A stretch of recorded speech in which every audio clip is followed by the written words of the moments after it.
So there are more challenges involved. The first thing is a skill gap. Things like, I don't know how to do that. I've never done that before. Oh man, I'm too slow. I can do this, but they're expecting this in half the time that I've ever done it before. And the big one is, what is this anyway? I've never even seen this. So you're starting out, you're starting to think about, oh, here's all the skills I'm lacking. And there's communication failures. What are their expectations? And more importantly, what do I think are their expectations? And when you have a communication failure like that on both your end and your managers and the other people you work with, it leads to, whoops, okay. First, the diversion. Here's my Ron's cause of conflict postulate. When involved in a conflict, never assume malicious intentions if incompetence is just as likely a cause. Never assume incompetence if communication failures is likely a cause. And it's almost always a failure of communication. So that's what I think about the importance of communication. Like that, I think a whole lot of conflicts, if you communicate, they'll resolve that with some better communication. So that I just threw that in as an extra charge. Now back to our challenges.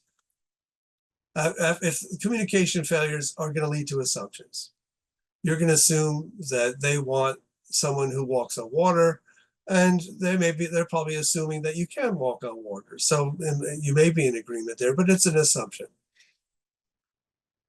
As a result, imposter syndrome can crop up.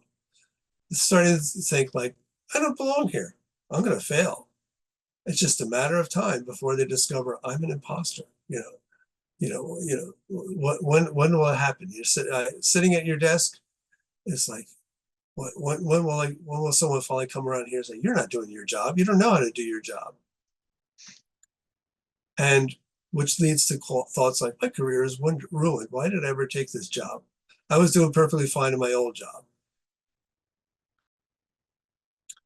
So as solutions go, the first thing to do is understand room for growth is necessary.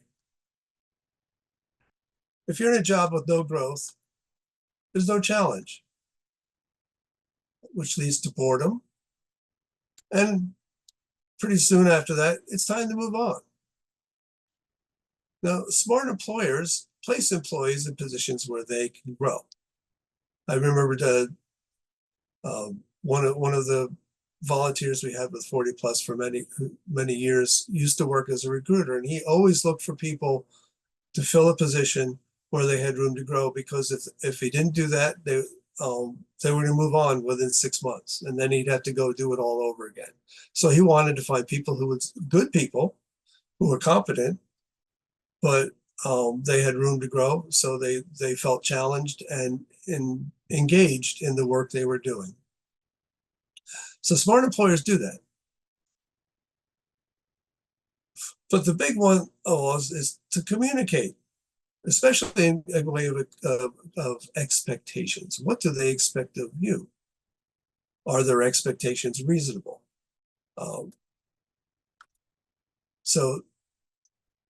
Need to communicate with your managers. Find out their expectations. What are your clients or your customers? What are they expecting of you? How about your peers? The people you work with are expecting, because the new guy here, what can he deliver to us? How quickly can he get it to us? Was he going to consider our requests important? And also your team members, you're their new boss. They're expecting certain things of you, and you're going to be expecting certain things out of them as well. So instead of the problem we identified earlier with assumptions, make sure this is all communicated. And when the communication didn't happen, some of it can be on you. Like in that job I described, I just assumed that I was not meeting expectations, and I was just worried for my job. But I didn't communicate that. I didn't go to my manager and find out, okay, it's like, here's what here's what I'm able to do. What is it you're looking for me to do? How should we handle the difference between the two? I didn't do that. I just sat and I was doing the work. I wasn't just sitting there holding my head saying, woe is me, but life would have been better on both sides if I had communicated with my managers. And a note to management, if they got to this point and the expectations have not been communicated, that's an onboarding failure, maybe even a failure in the interview.